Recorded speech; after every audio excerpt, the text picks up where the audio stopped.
Hello everyone, I am Meenu और आप मेरे साथ सुन रहे हैं अनडिजायरेबल मैरिज का एपिसोड नंबर 77। सच के सामने आते ही पहले कुछ वक्त तो आकेश भी बाकी सब की तरह सदमे में था, पर फिर उसने खुद को संभाला और चीखते हुए बोला, गलत है ये सब सब झूठ है। मुझे फंसाने की कोशिश की जा रही है। ये वंश सिसोदिया झूठ बोल रहा है। ये वीडियो झूठा है।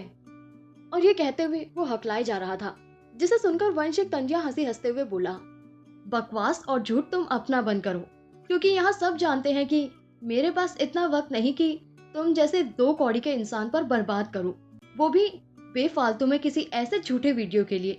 दूसरी बात, मुझे तुम जैसे इंसान की लाइफ बर्बाद करके मिलेगा क्या? और ये कहते हुए वंश उसे इस तरह देखे जा रहा था जैसे वो कोई कचरा हो। फिर वो कुछ पल रुककर आगे बोला, अगर इस बात पर भरोसा नहीं तो कोई बात नहीं, मेरे पास और भी बहुत से सबूत हैं।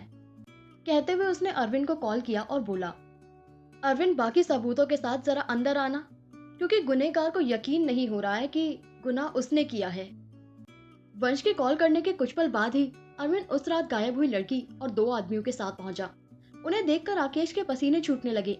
तभी वंश बोला, इन तीनों को पहचाना या इन्हें भी पहचानने से इनकार करोगे? अगर ऐसा है तो कोई बात नहीं, उम्र के साथ याददाश्त कमजोर हो ही जाती है। खैर, मैं याद दिला देता हूँ। और ये कहते हुए वो उस लड़की की तरफ आया जिसकी आंखों में इस वक्त आंसुओं के साथ साथ गुस्सा और नफरत बखूबी झलक रहे थे। वंश उस लड़की की तरफ इशारा करते हुए आकेश से बोला, इनसे मिलो। ये वही है जिन्हें तुमने धोखा दिया और ये पता चलने के बाद कि ये प्रेग्नेंट है, तुमने ना सिर्फ इनका अबॉर्शन जबरदस्ती करवाया बल्कि इन्हें अगवा करके प्रोस्टिट्यूशन के घिनौने धंधे में फेंक दिया। और ये कहते हुए उसकी आंखों में बेहिसाब गुस्सा था। फिर वो आगे बढ़कर पहले आदमी की तरफ आया जो उसे देखकर घबरा रहा था, तो उसने उसका कॉलर पकड़ा और राकेश के सामने करते हुए आगे बोला, अब आगे इससे मिलो। ये वही डॉक्टर है जिसने तुम्हारी मदद की थी इनके अबॉर्शन में, और अगर इन्हें नहीं पहचानते तो कम से कम उस इंसान को तो पहचानोगे ही ना जिसने तुम्हारा गुनाह अपने सर लिया। कहते हुए वो दूसरे आदमी की तरफ आया और उसे पॉइंट करते हुए आकेश से बोला, ये वही है जिसने तुम्हारे सुमित अंकल को मारने के गुनाह को अपने सर लिया और तुम्हारी जगह सजा काटने जेल गया। कहते हुए वो उसकी तरफ बढ़ने लगा था, लेकिन तभी उसने देखा कि रिवा गुस्से में उसकी ओर बढ़ रही है, तो उसने अपने कदम पीछे खींच लिए। तो रिवा आकेश के पास आई और उसका कॉलर खींचते हुए जोर से चीख कर बोली, हिम्मत कैसे हुई तुम्हारी मेरे पापा की जान लेने की?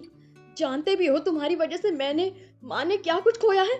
उसके बाद भी शर्म नहीं आई कि मुंह उठाकर आ गए मेरे घर रिश्ता मांगने। तुम जैसे इंसान को बेटी छोड़ो माफी ना दे कोई। और ये कहते हुए उसके लहजे में गुस्सा, नफरत और घिन साफ साफ झलक रहे थे। फिर उसने खींचकर एक तमाचा उसके मुंह पर जड़ दिया और बोली, ये मुझसे मेरे पापा को छीनने के लिए। फिर एक और लगाते हुए आगे बोली, ये मेरी माँ को विधवा करने के लिए। फिर एक और लगाते हुए बोली, ये हर औरत को खिलौना और कमजोर समझने के लिए। जिसके बाद उसने उसे धक्का दिया तो आकेश नीचे गिर गया। तो रिवा उसे लात मारने लगी और बोली, औरत को खिलौना और कमजोर समझते हो ना? आज मैं बताती हूँ औरत क्या कर सकती है। ये कहकर उसने उस लड़की को देखा और बोली, जो जो इसने तुम्हारे साथ किया है ना, बदला लो हर चीज का। जानती हूँ इससे तुम्हारा बच्चा वापस नहीं आएगा और ना ही वो इज्जत जो तुमने गवाई है, पर इसे इस तरह छोड़कर भी रूह को सुकून नहीं आएगा। उसकी बात सुनकर वो लड़की भी आकेश की तरफ बढ़ने लगी। तभी अरविंद उसके पास आया और उसे अपनी बेल्ट देते हुए बोला, जो इसने किया है उसके लिए तो सजाए मौत भी बहुत कम है, लेकिन हाल फिलहाल लीजिए, इससे ही सजा दीजिए इसे। जिसे सुनकर उस लड़की ने अरविंद की बेल्ट ली और राकेश की तरफ बढ़ने लगी। वहीं वो पीछे की तरफ खिसकने लगा तो वो लड़की अरविंद की बेल्ट उस पर जोर जोर से बरसाने लगी और बोली, मैंने प्यार किया था, धोखा तुमने दिया, मेरे बच्चों को तुमने मारा, मुझे ऐसे दलदल में फेंक दिया जिसके बाद मेरी जिंदगी लगभग बर्बाद हो चुकी थी, और उसके बाद भी चीजों को झुटलाने की हिम्मत है तुम में? अरे थू है तुम जैसे आदमी पर। इनफैक्ट तुम तो मर्द कहलाने के लायक नहीं हो। और ये कहते हुए वो उसे लगातार मारे जा रही थी, जिससे वो अब तक लगभग अधमरा सा हो चुका था और अपने होश खोने लगा था। लेकिन तभी रिवा ने उसके चेहरे पर एक गिलास पानी फेंका और उसका कॉलर पकड़कर उसे उठाते हुए बोली, उठ, जब अपने ऊपर बात आई तो इतनी जल्दी बेहोश होने लगा? ऐसे कैसे? जब तक तेरी खाल नहीं उधेड़ेंगे ना, तब तक तुझे होश नहीं खोने दूंगी। वही अखिलेश चौधरी, जिसे अरविंद के साथ आए कांस्टेबल ने पकड़ रखा था, ये सब देखकर गुस्से से बिलबिला रहा था, पर अपने आसपास इतने सारे लोग होने की वजह से वो कुछ नहीं कर पा रहा था। तभी वंश ने देखा कि आकेश की हालत सच में बहुत ज्यादा खराब हो चुकी है, तो उसने अरविंद को उसे ले जाने का इशारा किया और खुद रिवा के पास जाकर उसे रोकते हुए बोला, रिवा संभालो खुद को, इसे इसके कर्मों की सजा अब आगे कानून देगा, मैं या तुम नहीं। तो अब अरविंद को इसे ले जाने दो और खुद को स्टेबल करने की कोशिश करो।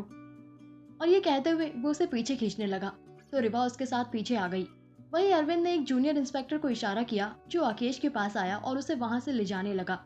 पर आकेश ने मौके का फायदा उठाते हुए उस इंस्पेक्टर की बंदूक निकाल ली और उसे धक्का देते हुए बंदूक रिवा की तरफ पॉइंट कर बोला, बहुत हो गया, इतने दिन से चुप बैठा था ताकि करियर खराब ना हो मेरा, लेकिन अब वो और जिंदगी दोनों खराब हो चुकी है, वो भी इस लड़की की वजह से। पन सिसोदिया ने जो भी किया तुम्हारी वजह से किया, इसलिए अब तुम्हें उसका साथ छोड़ना पड़ेगा, तुम मेरी नहीं तो किसी की नहीं। और ये कहते हुए इससे पहले कि कोई कुछ कर पाता, उसने गोली चला दी और सब चौंक गए। क्या होगा आगे? क्या रिवा को गोली लगी है? जानने के लिए सुनते रहिए कहानी के आने वाले एपिसोड्स। Thank you.